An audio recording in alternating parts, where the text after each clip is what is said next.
Bien, mi nombre es Alex Calderón. Esta es la presentación completa de mi tesis, la cual son los efectos de la aplicación de la NIF 16 en indicadores de endeudamiento y rentabilidad de empresas ecuatorianas.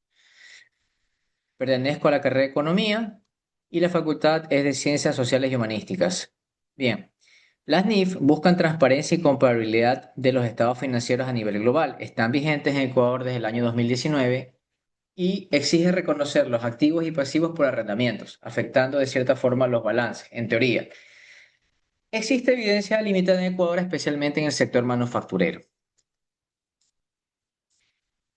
La aplicación es obligatoria a partir del año 2019 de la NIF 16. Este estudio se va a centrar únicamente en empresas manufactureras con las NIF completas, dado que también hay NIF para PYMEs. Y me enfoqué en las empresas del sector manufacturero, dado que tienen la mayor participación acorde a la tabla de evolución por industria. En la descripción del problema es que existe falta de evidencia empírica sobre el impacto de la NIF 16 en el 2000 en Ecuador, lo cual dificulta decisiones financieras. Entonces se busca cuantificar mediante este estudio los cambios en endeudamiento y rentabilidad. Las preguntas de investigación son las siguientes. ¿Cómo afectó la NIF 16 en los ratios de endeudamiento? ¿Qué cambios se pudieron observar en la rentabilidad? Si el efecto fue homogéneo o varió acorde al tamaño y liquidez de la compañía y si es estadísticamente significativo. La justificación es de que el primer estudio en Ecuador sobre la NIS 16 es este, además de servirá para ayudar a interpretar correctamente estados financieros y los ratios, y también proporciona evidencia empírica a la superintendencia de compañías.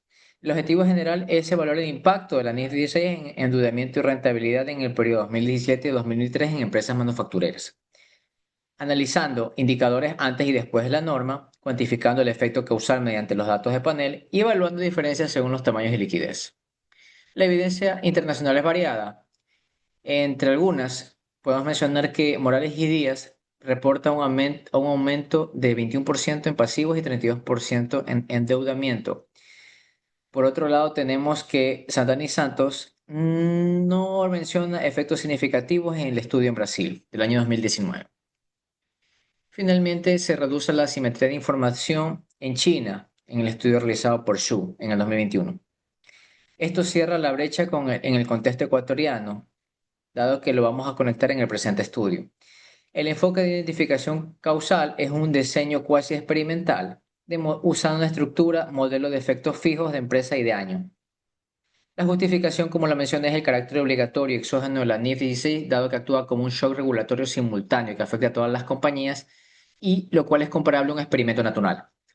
En supuesto de identificación tenemos las tendencias paralelas, que antes del 2019 las empresas muestran trayectorias similares tanto en apalancamiento como en rentabilidad, lo cual es necesario para atribuir cambios posteriores a la norma. Y la ausencia de shocks simultáneos que afectan diferencialmente, es decir, que la depuración de datos y homogeneidad contable evita que el efecto estimado se deba a cambios o de medición o de criterios contables distintos a la NIF 16. Tenemos las herramientas metodológicas usadas para satisfacer los objetivos específicos. Tenemos la estadística descriptiva para los indicadores previos, los gráficos más las medias por periodo para comparar los cambios después de la norma. Y luego hacemos el modelo de efecto fijo con post-nificez para cuantificar el efecto causal de la norma sobre los ratios claves. Finalmente, analizamos las interacciones de tamaño y post-norma COVID-16. La población usada es de 48 empresas del 2017 al 2023, inicialmente con 300 observaciones esperadas, pero finalmente por la depuración realizada, dado que algunas compañías tenían datos incorrectos o datos faltantes, quedó en 287, dando un panel balanceado, consistente. La fuente de datos usada fue la de los estados públicos, los estados financieros públicos de la Superintendencia de Compañías y Valores. Se realizó la conversión y filtrado por sector, se integró por año, con lo cual se creó la matriz de panel consistente. Las variables claves del modelo son las variables dependientes, que son los ratios de apalancamiento y rentabilidad, la variable dicotómica post-16 y las variables de control, tamaño, liquidez, crecimiento. Como lo había descrito anteriormente las variables, este es el modelo econométrico base con la ecuación del y sub t, el beta 0, el beta 1, estimado, la variable dicotómica post-16, tamaño, liquidez, crecimiento y los efectos más el error. El estimador de interés es el coeficiente beta 1, el cual mide el efecto causal promedio de la NIF 16 sobre el indicador financiero, Y y sub T. Se realizó una robustez y corrección estadística. De esto voy a hablar un poco más adelante, ¿ya? Lo que esperamos son los resultados es en cuanto a una valoración significativa del coeficiente beta 1 para cada indicador. Esto permitirá cuantificar precisamente el impacto contable de la NIF 16, diferenciando este efecto de otros choques como el macroeconómico.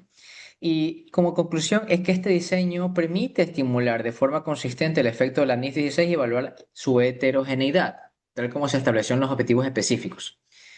Tenemos aquí inicialmente en los resultados las estadísticas generales. El valor más llamativo es la desviación estándar del el apalancamiento pasivo patrimonio, el cual posee una desviación estándar altísima de 7.02.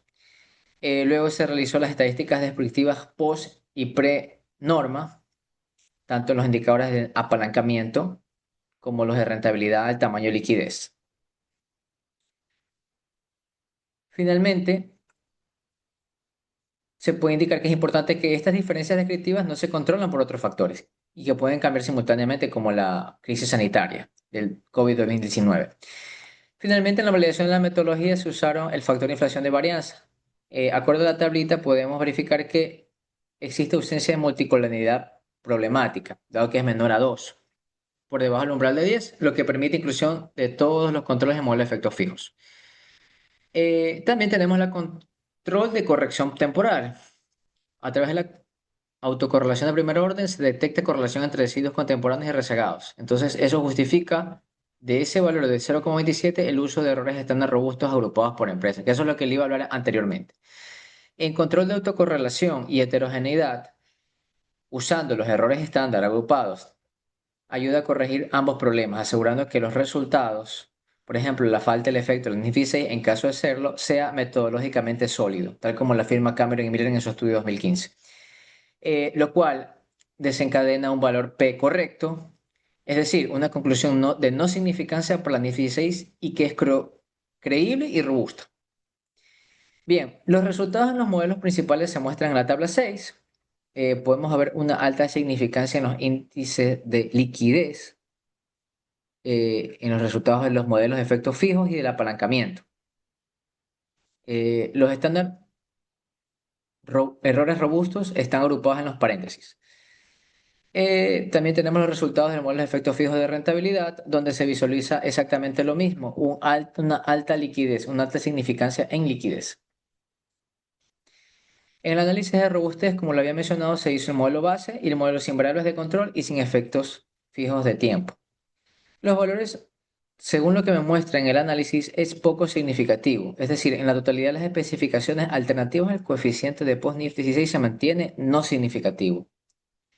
Esto es importante porque es un resultado que contrasta con las predicciones teóricas y estudios internacionales que lo decretan incrementos sustanciales. Esto puede darse debido a varias causas, como la baja intensidad de arrendamientos operativos, el uso de secciones normativas, la implementación gradual de la norma o incompleta y que el efecto real puede concentrarse en un subgrupo de empresas. Como implicaciones y recomendaciones para analistas financieros que no es necesario realizar ajustes sistemáticos a los ratios de apalancamiento y rentabilidad. Para los gerentes que la reforma contable no genera presiones significativas sobre los comandantes financieros. Y las supercías, la recomendación sería extender el análisis a otros sectores conocidos por su alta intensidad de arrendamientos. Muchas gracias.